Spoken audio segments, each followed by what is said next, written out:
All right, so this is something a little different.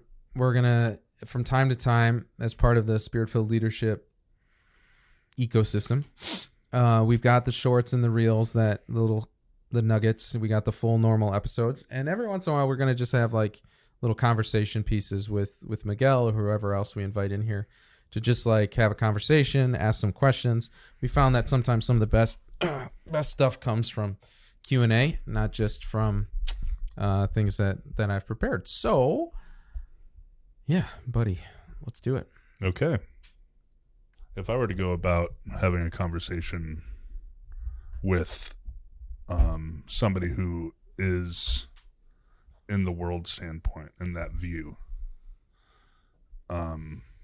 who is, it's in that sad state, right?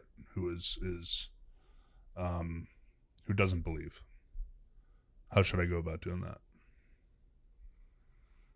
Yeah, a lot of it depends, I guess, who the person is, how long you've known them, how much time do you have, you know? Sure, yeah. I mean, if it's a family member, there's going to be a different level of... Let's go not a family member. Let's go a friend. Yeah, friend or friend. Somebody you know. Somebody you know. Somebody who, okay, I have somebody, definitely I would want to talk to. Mm-hmm. I haven't really met them in person, but I know who they are. I know, like, we know each other by speaking to each other online. Okay. We play games. We play online games with each other every now and then. Sweet. What then? Yeah.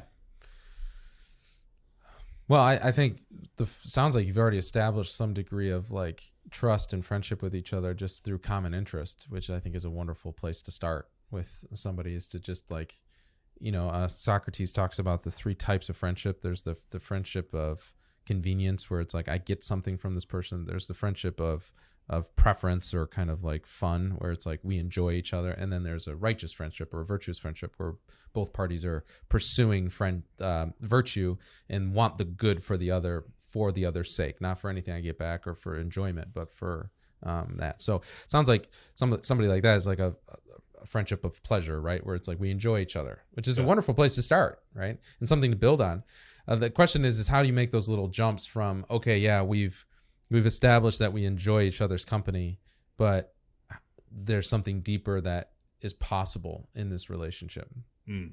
And so I think the first thing is to pray for that person, to fast for that person, to just like offer that person to the Lord, and knowing that any movement of God's grace or any movement of them towards the Lord is going to be driven by the Holy Spirit. So starting with that is critical.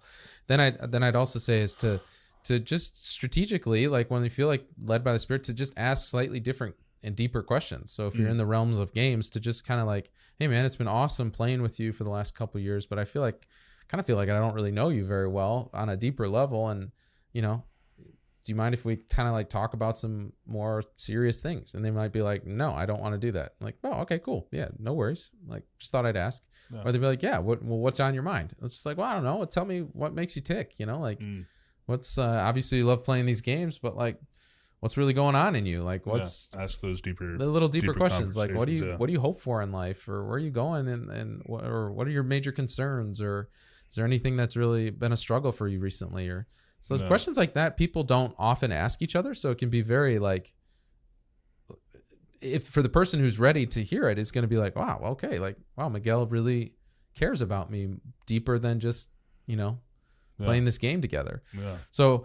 And then a lot of times, like these longer standing friendships or relationships are going to come to some moment where they're going through a hard time, or they're hitting rock bottom, or they're like kind of coming to the end of what their worldview has, you know, supported them in, and they're looking for something deeper. So they've lost a job, a loved one died, or they're scared, they're lonely, whatever. And they're going to start thinking about like, okay, well, who do I know who seems to be able to navigate these things? Who do I know that through the midst of a pandemic didn't kind of lose their mind? Or who do I know has just seems to have a peace about them? Like they're going to be thinking about who who can give them some perspective that they seem to not have. They've exhausted their resources for something, and now they're looking for something deeper. Because a lot of times, like, people who are pretty entrenched in whatever worldview they're in are not going to be persuaded initially by like, oh, I'm a Christian and it's better. They're going to be like, well, I don't know about that. Like, I kind of like my life, you know? But when all of a sudden the structures that they've set up to help them understand the world, to help them understand death, to help them understand suffering, when all those structures inevitably are insufficient, they're going to be thinking about like, all right, well, who do I know who seems to have good answers for these things? And that's where if previous conversations, even if you don't convert them in previous conversations, even if they just start to become aware that, oh, like, Miguel's a pretty cool dude and he's Catholic. Huh. I wonder what that's about. And you just give little answers to help with the different things. Then it's creating a case. It's creating an authentic witness that when they're ready to hear it, they're thinking of you as somebody who might have something for them to learn from or be benefited by. You know. Interesting. Okay. Cool. Yeah, that's a good question. Thank you.